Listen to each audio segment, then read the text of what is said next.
Entonces, en esta serie estamos hablando de sanidad y entre otras cosas, intentamos responder por qué estoy enfermo. De hecho, en las próximas 3 semanas vamos a hablar de enfermedades físicas, tratando de responder esta pregunta, ¿por qué estoy enfermo? Y entender el propósito de la enfermedad y las causas también, algunas de las causas bíblicas para la enfermedad. Entonces, pero la idea que hoy quiero desarrollar con ustedes es que tan importante es como la sanidad, es cuidar nuestros pensamientos en medio de la crisis y la enfermedad. Todos esperamos y queremos que Dios nos sane. Todos queremos que Dios opere en nosotros, queremos en un Dios de milagros, creemos que Dios sigue sanando, pero tan importante como la sanidad es importante cuidar nuestros pensamientos en medio de la crisis y en medio de la enfermedad. Este salmo lo escribe Asaf, dice Asaf para el músico Jedutún. Ellos eran directores musicales y podemos ubicar su historia en el reino de David, según la tradición. Ya en un reino establecido, David establece músicos levitas como parte de la adoración en el templo y ellos servían ahí. Entonces Asaf tiene una manera muy bonita de escribir porque él proyecta experiencias a manera de testimonios en forma de cantos. Entonces él describe una experiencia de crisis que deja plasmada como testimonio para todos nosotros, para en algún momento entender la manera en que Dios lo sacó adelante. Por eso cuando nosotros nos encontramos en algún problema, alguna crisis, vamos a los salmos porque nos identificamos con los salmos, y Asaf es uno de los salmistas que narra su experiencia, que la plasma y también nos da la solución de cómo salió de ahí. Entonces, primeramente, vamos a ver algunos síntomas de una enfermedad. Ahora, hay una realidad en el salmo, que él estaba enfermo, porque él dice, enfermedad mía es esta. Y esa palabra enfermedad tiene una palabra hebrea, chalal, que se refiere a sentirse débil como consecuencia de una enfermedad. Entonces, cuando hablamos de la sintomatología, es el estudio de los síntomas. Tú vas con el médico y te pregunta, ¿qué siente? Tú le dices, me duele cuando hago así. Y te dice el doctor, pues no le haga así, ¿verdad? Me duele cuando me siento así, pues no se siente así. Te preguntan, ¿cuáles son los síntomas? ¿Dónde te duele? ¿Verdad? Ubican tu cuerpo para que tú le explicas dónde te duele y a partir de eso dar un diagnóstico, ¿no? Ahora, ¿cuáles son los síntomas del salmista? Si él dice que está enfermo, ¿cuáles son los síntomas? La respuesta es que no describe. El único síntoma que describe es el insomnio, porque no podía dormir. Dice que no podía dormir, y también puede ser que por alguna situación no podía ejercer su ministerio, porque dice, me acordaba de mis cánticos de noche cuando me tocaba ministrar y ahora no estaba. O sea, por alguna razón no podía servir y no podía dormir. Entonces se presume que hay una enfermedad. Pero fíjese, esto se explica. Entonces, si es una enfermedad, ¿dónde están los síntomas? Nos preguntamos. Esta palabra enfermedad del hebreo chalal tiene que ver con una enfermedad emocional, una enfermedad de la mente, originada por los pensamientos. Por ejemplo, el Cantares, cuando la tsunamita dice, estoy enferma de amor. Estoy enferma de amor por ti. ¿Cuántos le han dicho eso a su pareja? Estoy enfermo de amor por ti. Es una frase bíblica, ¿eh? Entonces, esa palabra, estoy enferma, es el mismo verbo, chalal. Chalal, estoy enfermo. O sea, una enfermedad emocional. Proverbios 13:12 dice, la esperanza que se demora es tormento. Otra vez el hebreo, chalal. Una enfermedad es tormento del corazón. Una enfermedad del corazón, chalal, de la mente. Entonces es un efecto, una consecuencia de una enfermedad física. Ahora, cuando tú vas con el médico y le presentas tus síntomas, me duele aquí, me duele acá, me siento así, me siento asá. Y dices, me siento cansado, sin ganas, desesperado, me siento ansioso. Te mandan a hacer estudios, sales bien, en todos los análisis está correcto tu vida. Entonces él dice, es emocional. Es un asunto emocional o psicosomático. ¿Qué síntomas? La pregunta aquí, ¿qué síntomas describe el salmista? O sea, síntomas emocionales. Bueno, el salmista describe angustia y quebranto. Y si exploramos estas palabras, nos arroja que estaba intranquilo, agitado, desesperado y turbado. Dice 4 cosas: intranquilo, agitado, desesperado y turbado. Y hay una frase interesante que dice él, dice: mi alma rehusaba consuelo. Mire, el Salmo 116, si usted lo lee, es un testimonio de una enfermedad de muerte que Dios sanó. El Salmo 116 dice: me rodearon ligadores de la muerte, estuve enfermo, postrado en cama, a punto de morir, y Dios lo sanó, en el Salmo 116. Y en el verso 7 de ese Salmo 116 dice: vuelve, alma mía, a tu reposo, porque Jehová te ha hecho bien. O sea, Jehová te sanó, Dios te sanó. Ahora, alma mía, puedes descansar. Cuando hablamos del alma, hablamos de las emociones. Y el alma, las emociones, el alma no está bien si hay una enfermedad presente. ¿Sí estamos aquí? Cuando hay una enfermedad en tu cuerpo, tu alma no está cómoda, no está bien. Entonces, decía el salmista: estuve alzando mis manos en oración toda la noche pidiendo sanidad, pero mi alma rehúsa consuelo. Es decir, no me siento bien, no puedo dormir, no recibo sanidad, estoy adolorido, no me puedo dormir. Reflexionemos un poco. ¿Cuál ha sido la peor noche de su vida? Todos tenemos una noche, un top 3 de noches imposibles. ¿Cuál es tu top 3 de noches que dices: esta es mi peor noche que he vivido? Entonces, ¿cuál es en esas noches que tú le pides a Dios que te sane y estás en oración y no hay otra opción, ¿no? Bueno, así se encontraba el salmista. Dice: mi alma rehusaba consuelo. Dice: mi alma rehúsa consuelo y mi espíritu desmaya, mi aliento se va.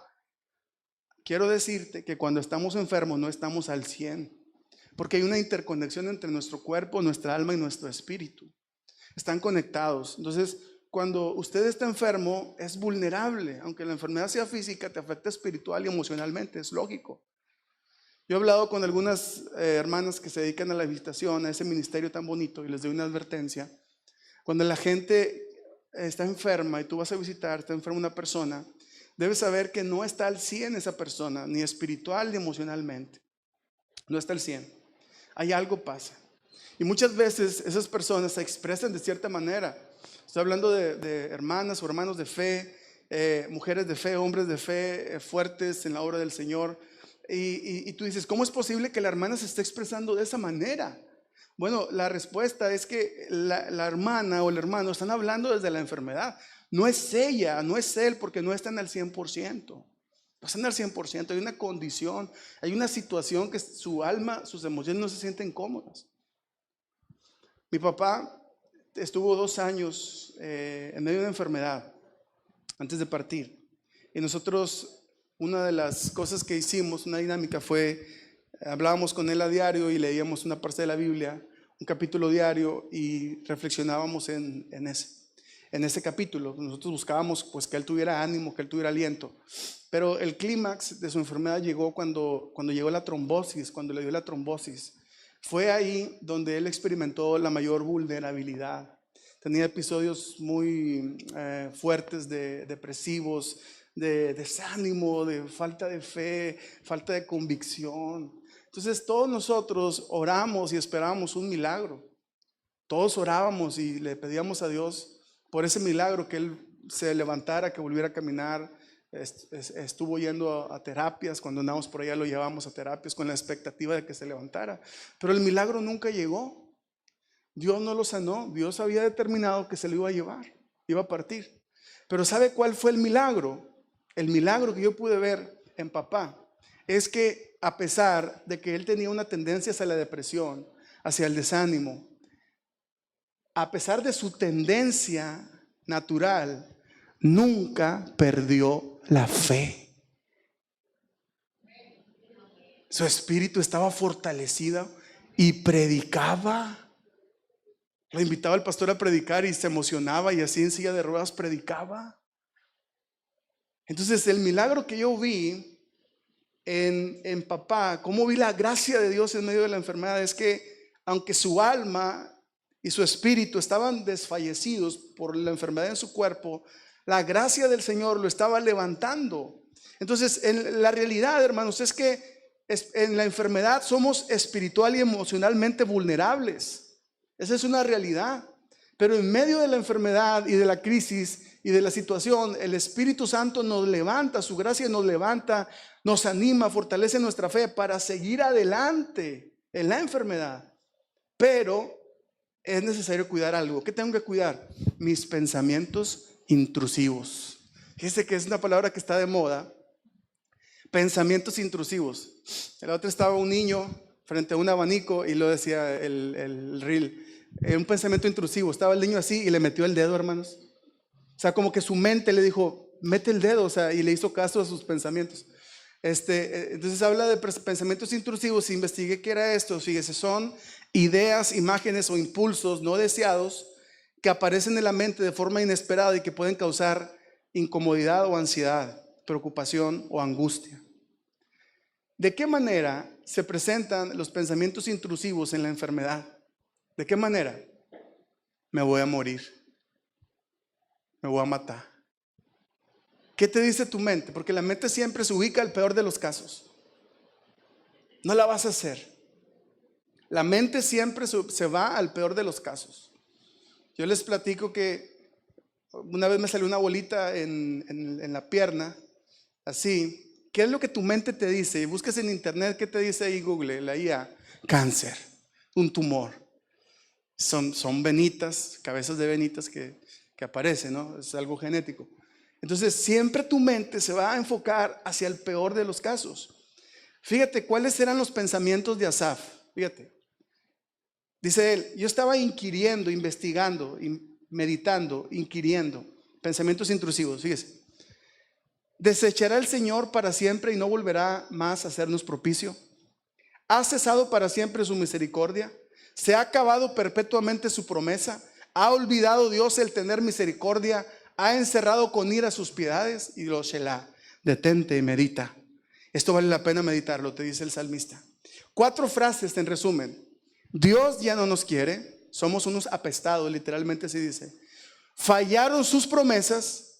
Nos olvidó, Dios nos olvidó y Dios está enojado con nosotros. 4 pensamientos intrusivos en el corazón de Asaf. Y cuando yo leí este salmo antes, yo imaginaba que eran épocas muy difíciles, como el tiempo de exilio, donde fueron llevados cautivos de Jerusalén a Babilonia, un parteaguas en la historia, algo muy difícil. La primera impresión que te da cuando lees este salmo es una nación que está exiliada en Babilonia, cuando Judá se fueron llevados cautivos. Pero cuando tú lees el contexto y ubicas dónde está y ves la figura de Jedutún, de Asaf, que eran contemporáneos de David, habían sido establecidos en el reino de David. O sea, la realidad es que cuando David reinó, estaba en la mejor época la nación. Estaba en la mejor época y después vino la época de oro de su hijo Salomón, obviamente, pero era un buen tiempo. La pregunta es, ¿por qué el pensamiento del salmista es trágico? Es trágico. Es como si estuvieran exiliados, como si les hubiera pasado lo peor, lo terrible. ¿Por qué? Ahí le va. La enfermedad hace ver un panorama devastador, porque la enfermedad altera tu realidad.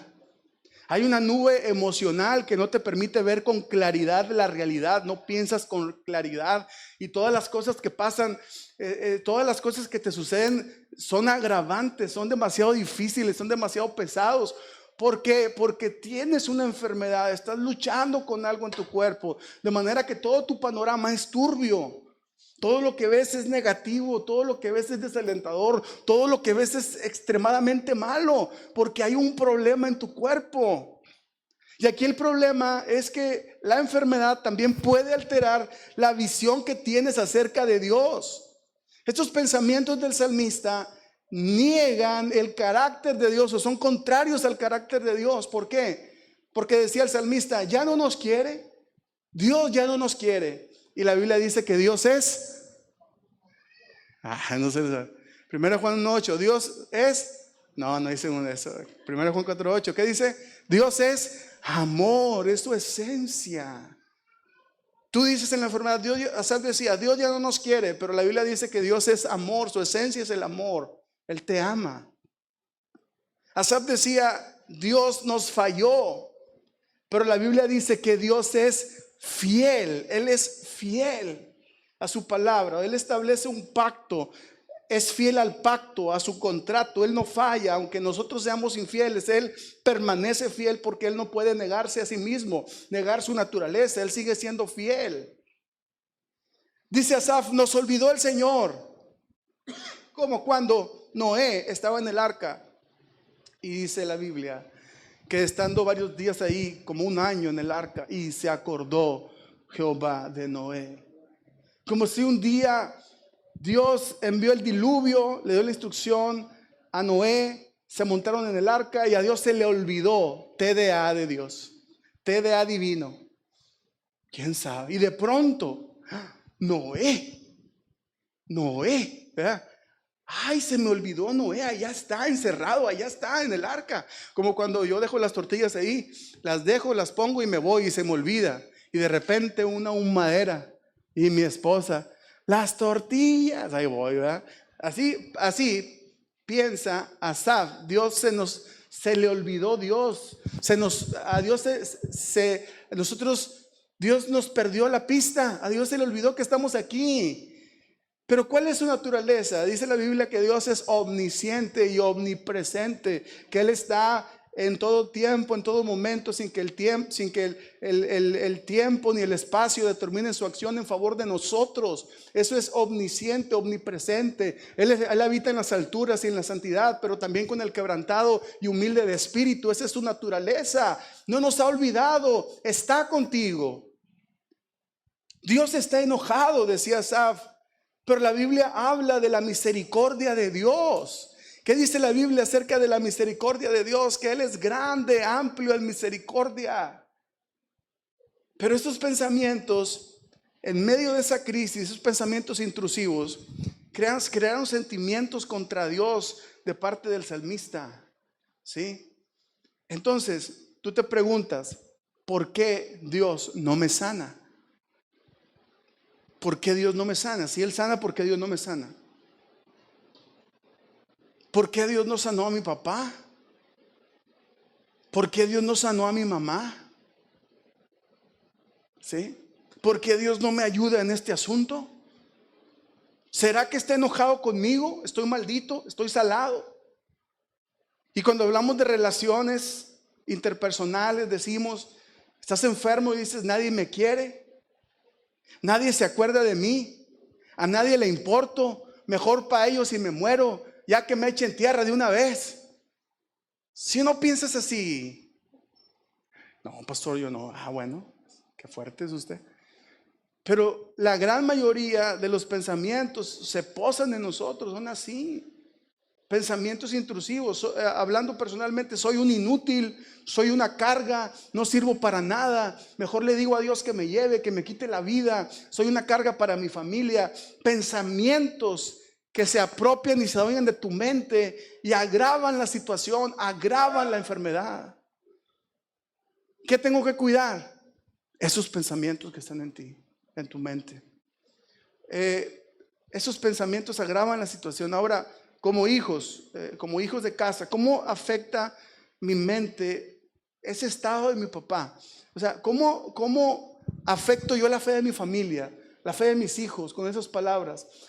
La manera en que yo me expreso, porque no solo deberíamos cuidar nuestras palabras, deberíamos cuidar nuestros pensamientos. Lo que origina las palabras. Cuando en medio de tu enfermedad Dios no te sana y empiezas a hablar en tu dolor, en tu enfermedad, no, es que Dios no sana.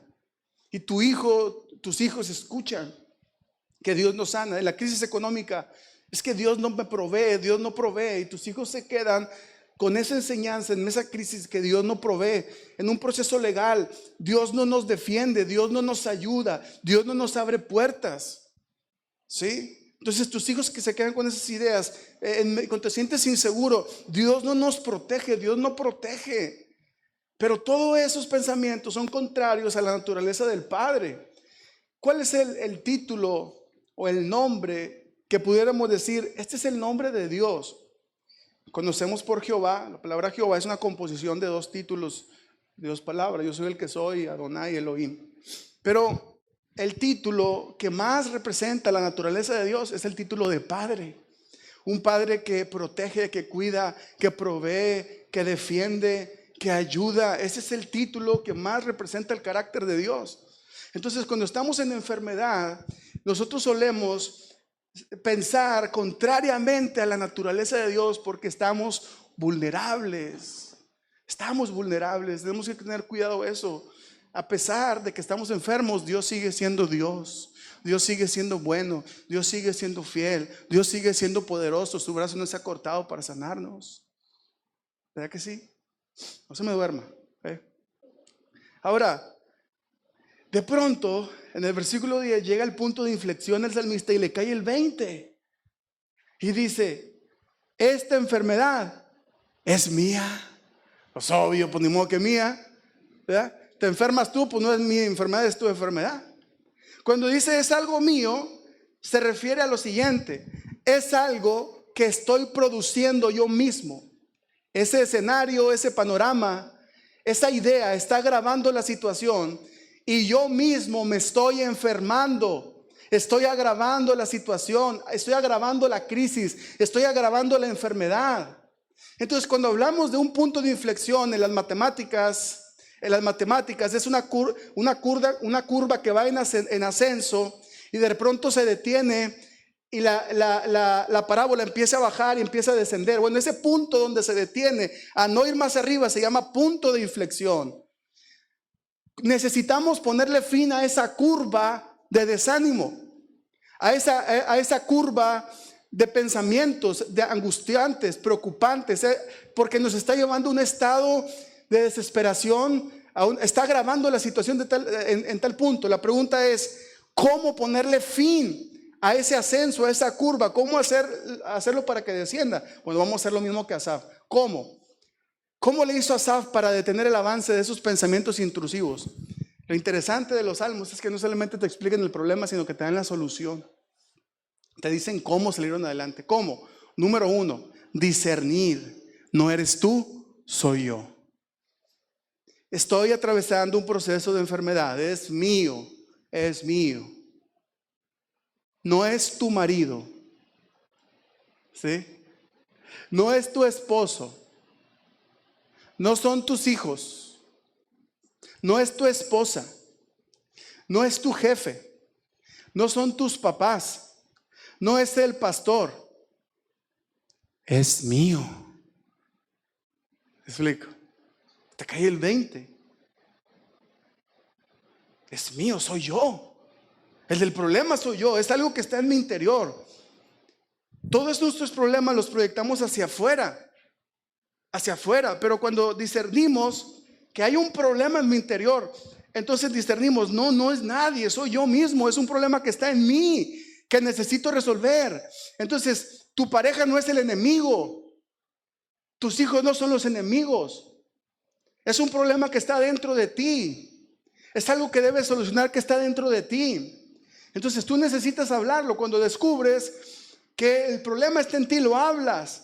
Lo hablas con tu esposo, con tus hijos, con tus amistades, con los líderes de la iglesia, con el pastor. Dices, ¿sabes qué? Estoy atravesando este proceso. Estoy en un proceso de enfermedad. Estoy en un proceso de vulnerabilidad. Y en ese proceso, esposito, ¿cómo le dice usted, cómo le diga a su esposa, a su esposo? En este proceso me siento irritable, emocionalmente a flor de piel, me siento turbado y me siento preocupado. Hablarlo. ¿Sí? Estamos aquí, hermanos. Se me duerma. Entonces, mire, yo tuve que aprender esto porque cuando inicié el pastorado tenía 22 años, estaba soltero, nadie me dijo nunca. Las mujeres atraviesan procesos físicos, fisiológicos, hormonales. Por ejemplo, uno de ellos es la menopausia, la etapa posparto, los cambios hormonales. Entonces, pastoreaba a las hermanas y de pronto había situaciones y decían las hermanas, es una desesperación que quiere salir corriendo. Y luego otros les decían, reprenda al diablo, hermana. Reprenda al diablo. ¿Qué le dice a tu esposo? Mira, siéntate. No, es que yo me crié en el rancho, hijita. Eso no hay en el rancho, eso no hay allá. Yo me crié así, yo así. Yo nunca vi a mi mamá así. Pues cada mujer es diferente, ¿verdad? No hay que, como dice el himno, solamente amarlas. Bueno, entonces tú te sientas con tu esposo y le explicas, mira, estoy viviendo un proceso así, de enfermedad. No me veo enferma, pero me siento enferma. Tú como hombre te sientas con tu esposa y le dices, mira, me siento así. Me siento débil, no me siento tan fuerte. Me siento desganado. Me he sentido mal. Entonces llegas a ese entendimiento de que es un problema tuyo. ¿Y qué vas a hacer? Vas a ir con el médico. Vas a ir con el médico y el médico te va a dar vitaminas, te va a dar complejos, minerales, no sé, solamente ellos saben. Primero lo físico, te van a atender de manera física, van a buscar un problema en lo físico, en tu sistema, ¿no? Entonces, lo primero que tienes que saber es que que te caiga el 20 y discernir que no es la gente, que eres tú, que tienes un problema, ¿sí? Y número 2, lo espiritual, que es lo número 1, busca a Dios. Con mi voz clamé, decía el salmista, gemí, no sentía nada. Dice que él alzaba sus manos a Dios toda la noche y sin descanso, mi alma rehusaba consuelo. No sentía nada, no había resultado de la oración. Porque tal vez sintamos que no recibimos fuerza en la oración, pero no recibiremos otra ayuda si no es a través de ella. Nosotros somos almáticos, es decir, vivimos nuestra espiritualidad a través de los sentimientos. Voy a orar y si no siento respuesta en mis emociones, dejo de orar. Pero en la enfermedad, en la crisis, tu alma no está cómoda, tus emociones no están cómodos. Entonces, tenemos que confrontar nuestras convicciones contra nuestras emociones. Aunque no sienta nada, Dios está conmigo. Aunque no sienta nada, me voy a congregar. Aunque no sienta nada, voy a orar. Aunque no haya respuesta, voy a leer la Biblia. Voy a seguir haciendo mis prácticas espirituales, porque si no buscas lo espiritual, vas a batallar. Yo creo que los problemas sobre todo emocionales o psicológicos, son multidisciplinarios. Pero una de esas áreas que debemos atender nosotros como creyentes es la espiritual. Tú te puedes medicar, tomarte las vitaminas que te dice el doctor, seguir los pasos que te dice el doctor, pero si no buscas a Dios, no vas a salir adelante. Necesitas buscar a Dios. O sea, aunque no sientas nada al orar, aunque no sientas nada al leer la Biblia, porque tu alma hay un problema emocional en tu alma, hay un problema en tu cuerpo, pero no dejes de orar, no dejes de venir a la iglesia, no dejes de alabar aunque no tengas ganas. ¿Sí? ¿Por qué batallamos? ¿Por qué batallamos, hermanos? Si de por sí la vida está difícil, está dura la vida. Están los cambios, las etapas, las transiciones. Y más, si no buscamos a Dios, la vida se vuelve más difícil. Entonces, si tú estás en un proceso de salud emocional o salud física, te voy a decir, lee la Biblia. Aliméntate aunque no sientas nada. Ora a Dios como puedas, pero busca a Dios, clama a Dios. Ese es lo principal, eso es lo primero. Estamos aquí. Entonces no dejes de buscar a Dios en la enfermedad, al contrario, búscalo más, aunque no sientas absolutamente nada y aunque no sientas que hay una solución, porque eso progresivamente te está sacando adelante. Y número 3, reemplaza los pensamientos intrusivos. ¿Qué dijo el salmista? Traeré a la memoria los años de la diestra del Altísimo. ¿Qué trajo a la memoria en el desarrollo del Salmo? La salida de Egipto, las historias bíblicas, Israel en el desierto, cuando Dios abrió el Mar Rojo. Esos pensamientos intrusivos los cambió por pensamientos bíblicos. Deja, dice el comentarista, que la fe responda desde las Escrituras. Fíjese las preguntas. ¿Ha desechado Dios a su pueblo? ¿Y qué te dicen los pensamientos intrusivos? Dios ya te desechó. Pero ¿qué dice Romanos 11:1? ¿Ha desechado Dios a su pueblo? En ninguna manera. No los veo emocionados. Está bien. El clima está así. ¿Ha desechado Dios a su pueblo? Dios me desechó. En ninguna manera. Dile a la persona, despiértate, Dios no te ha desechado. Dígale, despiértese, Dios no te ha desechado. En ninguna manera, dice la Biblia. Claro que no, en ninguna manera. ¿Y qué pasa con ese pensamiento? Se va. Se va. Ha cesado para siempre su misericordia. Salmo 103:17. La misericordia de Jehová es desde la eternidad y hasta la eternidad sobre los que le temen. Se ha acabado su promesa. Hebreos 6:18. Es imposible que Dios mienta. Dios no miente y Él va a cumplir en su fidelidad. Ha encerrado con ira sus piedades. Nuevas son cada mañana sus misericordias. Grande es tu fidelidad. Lamentaciones 3:22 y 23. Dios es lento para la ira y grande es misericordia. No desechará para siempre, ni para siempre guardará el enojo. Eso es lo que dice la Biblia. Pero ahí estamos alimentándonos. Ahorita sabemos más de Chespirito que de la Biblia. ¿Verdad que sí? Oye, ¿viste lo que le hizo Florinda? No, hombre. Y así está tu esposo. No, hombre. Y así anda aquel hombre. Puros pensamientos. Bueno, no digo que yo la veo, ¿verdad? Me pasaron una cuenta. Pero si estás, busca la palabra. Aliméntate de la palabra y verás cómo Dios te habla. Y si me ayudas, por favor. Un hombre de Dios llamado Elías se encontraba depresivo, en depresión, desgastado, en un peligro inminente. Y una mujer que la reina estaba por quitarle la vida, se tiró bajo un enebro, un árbol, deseando morirse, ya no quería vivir. Estaba en una depresión muy fuerte. Y Dios se le presenta, un ángel se le presenta y le dice, le deja de comer y le dice, come y bebe, porque largo camino te resta.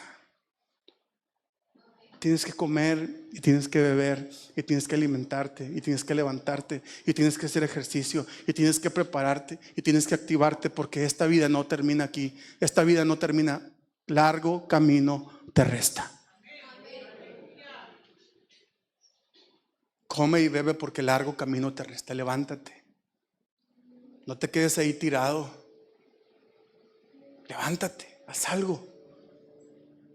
Cuando Dios te diga que ya es tu hora, Dios te lo va a hacer saber. ¿Qué se puede hacer cuando Dios nos ha dicho que ya llegó nuestra hora? ¿Qué se puede hacer? Cuando Dios ha señalado un día para nosotros.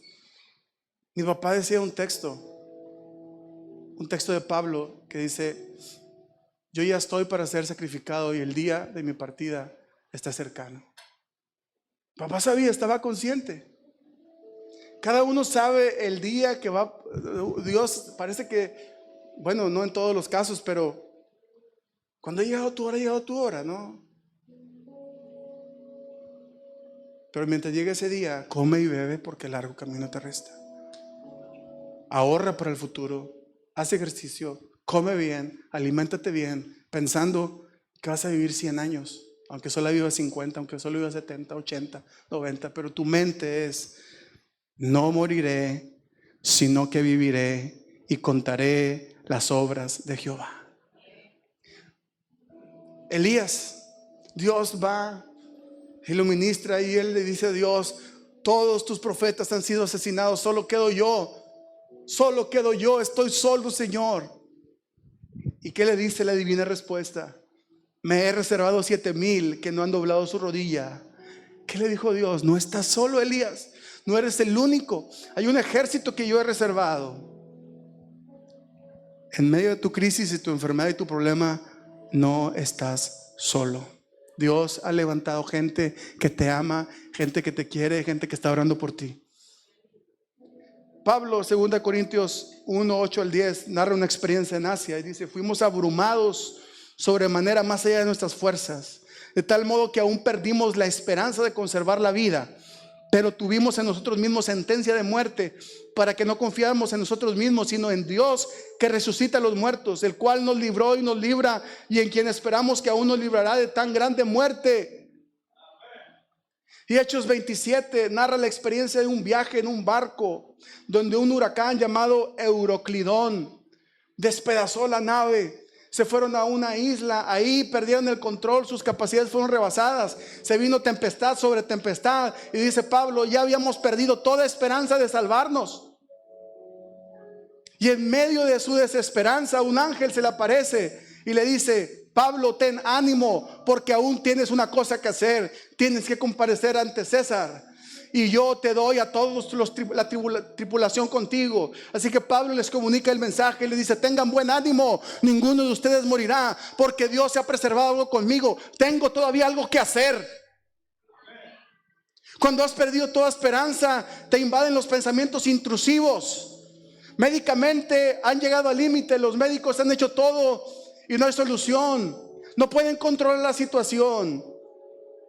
Hicimos todo lo que está en nuestras manos. Pero luego viene la palabra de Dios que te dice: no puedes morirte aún. Hay cosas que hacer. Así que levántate. Cristo en Getsemaní, con esa gran presión interna, como grandes gotas de sangre corrían de su cabeza, una presión extrema médicamente. Sus vasos sanguíneos en su frente se estallaron. Una presión extrema. Al saber, al entender la ira de Dios, al pensar en la ira de Dios. Y en la cruz, una de las 7 palabras es: Dios mío, ¿por qué me has abandonado? Dios mío, ¿por qué me has abandonado? Pero también dijo: Padre, en tus manos encomiendo mi espíritu. Levántate en el nombre de Jesús. Póngase de pie. ¿Cuántas veces tu mente te ha dicho: no vas a vivir? ¿Cuántas veces tu mente te ha dicho: esto no vas a vivir?